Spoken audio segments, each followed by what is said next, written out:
اچھا ذرا ایک منظر تصور کریں، فیفا ورلڈ کپ کا فائنل ہو رہا ہے، دنیا بھر کے کروڑوں لوگ آ, اپنی ٹی وی اسکرین سے چپکے ہوئے ہیں۔ بہت کلاسک منظر ہے۔ بالکل، اور ایک کھلاڑی گیند کو کک لگاتا اور وہ گیند سیدھی گول کے نیٹ میں جا کر گرتی ہے۔ اب اب اس کے ساتھ ایک اور منظر جوڑیں، یورپ کے کسی انتہائی مہنگے اور جدید ترین اسپتال کے آپریشن تھیٹر میں ایک سرجن انسانی دماغ کا انتہائی پیچیدہ اور آپریشن کر رہا ہے۔ اور اس کے ہاتھ میں ایک بہت ہی نفیس سرجیکل بلیڈ ہے۔ ہاں ہاں، بالکل وہی۔ اب ان دونوں بظاہر بالکل مختلف مناظر میں ایک چیز مشترک ہے، صحیح۔ اور وہ یہ کہ وہ فٹ بال اور وہ سرجیکل بلیڈ دونوں ایک ایسے شہر کی تنگ اور پرہجوم گلیوں میں بنے ہیں جو دنیا کے نقشے پر بمشکل ایک نقطے کے برابر نظر آتا ہے۔ سیالکوٹ؟ جی، ہم بات کر رہے ہیں پاکستان کے شہر سیالکوٹ کی۔ مطلب یہ واقعی حیرت انگیز ہے کہ ایک شہر جس کا بنیادی ڈھانچہ یا انفراسٹرکچر کوئی بہت زیادہ مثالی نہیں ہے، وہ عالمی منڈی میں $2.5 ارب سے زیادہ کی برآمدات کر رہا ہے۔ دیکھیں، یہ کسی معجزے سے کم نہیں لگتا، اور آج کے اس تفصیلی جائزے میں ہم یہی کھوج لگانے کی کوشش کر رہے ہیں کہ آخر یہ ہوا کیسے۔ کامیابی کے پیچھے محض اتفاق نہیں ہے، بلکہ صدیوں کی محنت اور ایک خاص قسم کا مقامی ایکو سسٹم ہے۔ ہمارا مقصد آج یہ سمجھنا ہے کہ کس طرح ان مقامی دستکاروں نے، جو روایتی ہتھوڑے اور بھٹی سے نکلے، خود کو عالمی سطح پر منوایا، اور سب سے اہم بات یہ کہ اگر ان روایتی مہارتوں کو آج کی ڈیجیٹل مارکیٹنگ، آٹومیشن اور مصنوعی ذہانت یعنی AI کے ساتھ جوڑ دیا جائے تو برآمدات میں کتنا بے پناہ اضافہ کیا جا سکتا ہے۔ یعنی پرانے ہنر اور نئی ٹیکنالوجی کا ملاپ۔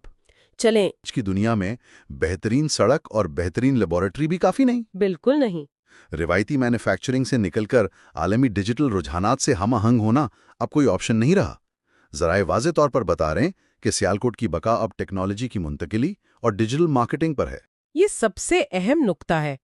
آپ کی فیکٹری تک کتنی ہی چوڑی سڑک کیوں نہ آتی ہو، اگر لندن میں بیٹھا خریدار انٹرنیٹ پر سرچ کرتا ہے اور آپ کا نام وہاں نہیں آتا تو وہ سڑک کسی کام کی نہیں۔ اس سیمینار کا تذکرہ پڑھ کر بہت دلچسپی محسوس ہوئی جو چیمبر میں منعقد کیا گیا۔ ہاں، وہ بہت اہم ایونٹ تھا۔ وہاں مقامی نوجوانوں اور تاجروں کو ترغیب دی گئی کہ وہ میڈ ان سیالکوٹ کا ایک عالمی پورٹل بنائیں اور دوسروں کے لیے مال بنانے کے بجائے اپنے پرائیویٹ لیبل برانڈز متعارف کروائیں۔ اس سے ایک اہم سوال پیدا ہوتا ہے نا کہ وہ اب تک ایسا کیوں نہیں کر رہے تھے۔ ہوتا یہ ہے کہ سیالکوٹ کا کاریگر ایک بہترین موٹر سائیکل جیکٹ $50 میں بناتا ہے، ایک بین الاقوامی برانڈ اسے خریدتا ہے، اپنا لوگو لگاتا ہے اور اسے $500 میں بیچتا ہے۔ سارا منافع وہ لے جاتے ہیں؟ بالکل۔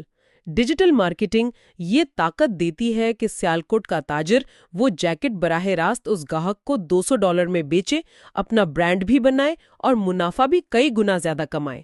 یہ بالکل ایسا ہے جیسے آپ اپنی دکان کا سامان ایک تنگ گلی سے نکال کر دنیا کے سب سے بڑے شاپنگ مال کے مرکزی دروازے پر سجا دیں، یعنی روایتی ہتھ کنڈوں کے بجائے خودکار ڈیجیٹل مارکیٹنگ کا استعمال۔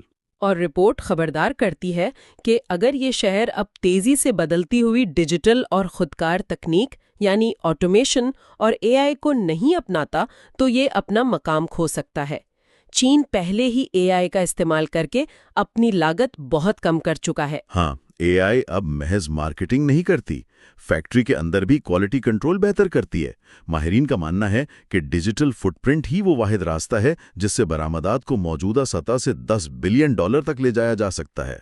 بالکل صحیح کہا آپ نے۔ اب اگر ہم سیالکوٹ کی اس کامیابی اور چیلنجز سے تھوڑا آگے بڑھیں جی تو یہ کہانی صرف ایک شہر تک محدود نہیں ہے۔ جی، اس کے ساتھ جڑے ہوئے شہر بھی تو ہیں۔ بالکل، گجرانوالہ، وزیر آباد، گجرات اور ڈسکا پر مشتمل خطہ جسے گولڈن ٹرائنگل بھی کہا جاتا ہے، یہ شہر دھاتوؤں کا سامان، الیکٹرانکس، کٹلری، سیرامکس اور زرعی آلات کے لیے مشہور ہیں۔ اور گجرانوالہ کلسٹر کی رپورٹس کے مطابق اس پورے خطے میں چھوٹی اور درمیانے درجے کی صنعتوں کا ایک زبردست جال ہے، ہنر کی کوئی کمی نہیں ہے۔ تو پھر میرے ذہن میں یہ سوال آتا ہے کہ اگر ان کے پاس اس قدر بہترین مقامی ہنر ہے تو یہ اب تک زیادہ تر صرف ملکی ضروریات ہی کیوں پوری کر رہے ہیں؟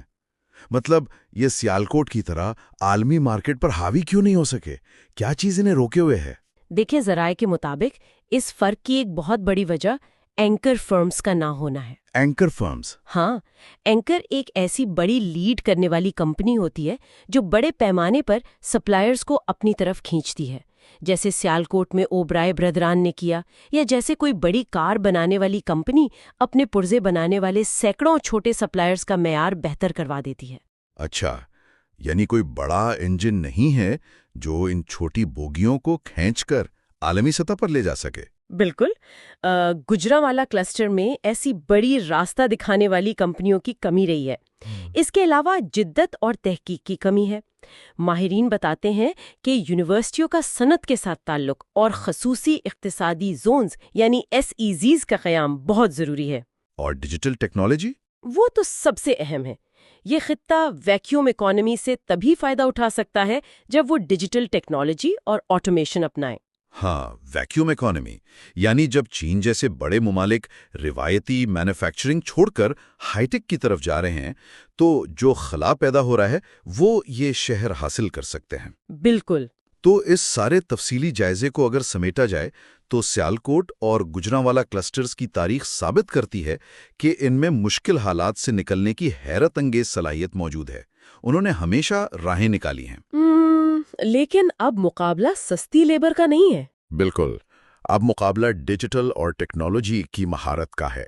سننے والوں کے لیے اس میں یہ سبق پوشیدہ ہے کہ کسی بھی کاروبار یا مہارت کو وقت کے ساتھ ڈیجیٹل رجحانات سے ہم آہنگ کرنا کس قدر لازمی ہے۔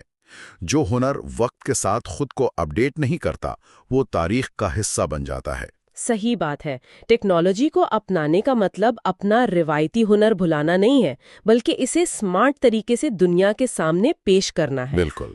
اور اس تفصیلی جائزے کے آخر میں چاہوں گا کہ ہمارے سننے والے ایک خیال پر غور کریں۔